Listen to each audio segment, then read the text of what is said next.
Alors que le gouvernement présente le 9 Congrès panafricain comme un rendez-vous historique, certains y voient au contraire une opération politique coûteuse et inutile. Au Togo, où les urgences sociales s'accumulent, la pertinence même de ce sommet interroge. Pourquoi, selon moi, le 9e Congrès panafricain est une escroquerie intellectuelle. Demain s'ouvre à Lomé le 9e Congrès panafricain. Depuis le début, j'ai dit que j'étais opposé à l'organisation de ce congrès. Et voilà les 3 raisons. Et la première est que le Togo ne s'est jamais vraiment intéressé au panafricanisme. Peu de personnes connaissent vraiment l'histoire des congrès panafricains. Les 5 premiers congrès panafricains, 1900, 1919, 1921, 1923, 1925 et 1945, ont eu lieu en Occident et visaient la fin de la colonisation et les droits des Noirs. Ces congrès étaient portés par de grands leaders noirs comme W.E. B. Du Bois et Marcus Garvey. En 1974 se tiendra le 6e congrès panafricain à Dar es Salaam, soulignant l'unité africaine. L'avant-dernier congrès, organisé à Kampala en 1974, a suscité de vifs débats car l'Ouganda sera pointé du doigt par plusieurs participants d'avoir politisé l'événement.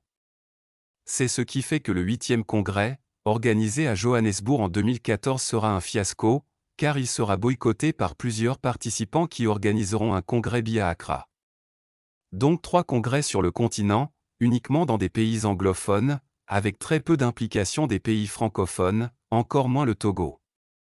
En Afrique, les chantres du panafricanisme sont Kwame Nkrumah et un Sylvanus Olympio. On sait quel sort funeste leur a été réservé. Donc nous nous lançons dans l'organisation d'un congrès que tout le monde a délaissé pendant 11 ans, en reproduisant exactement les mêmes erreurs que M. Ouganda, en faisant un événement national là où initialement, c'était une initiative d'association. Récupération politique ? Oui, à fond. Et la seconde raison pour laquelle je suis contre ce congrès est que ceci ne donnera rien. Sans impact.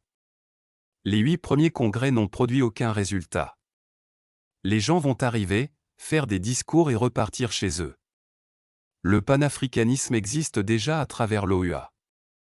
Et on connaît les résultats. Et d'ailleurs, qui se souvient des grands sommets sur l'économie bleue? Cela a donné quoi? Rien. Nous avons pourtant des urgences nationales. L'accès à l'eau, à l'électricité, l'emploi des jeunes, l'accès aux soins de santé. L'argent qu'on va dépenser pour ce sommet peut rénover plusieurs hôpitaux. Bref. Et la dernière raison est que le panafricanisme commence par la valorisation de notre patrimoine.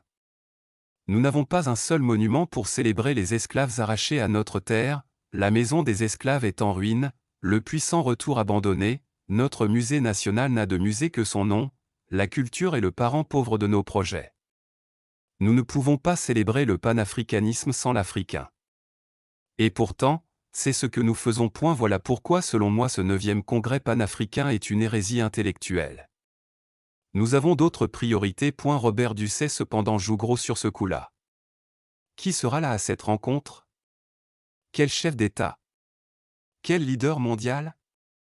Tout ça va se jouer sur cette question. Mais il part déjà avec un lourd handicap. L'investiture de Ouattara c'est le 8 décembre et demain tous les regards du monde seront braqués sur Abidjan. La tuile. Dormons vivant. Géry. Et si ça ne tenait qu'à moi, avec la situation volatile au Bénin, il faut annuler cette histoire et faire baisser le prix de l'électricité. Tous les jours on dit qu'il n'y a pas l'argent pour faire baisser le coût de la vie. Voilà une occasion. Togo actualité mot-clé, Géry Tama panafricanisme.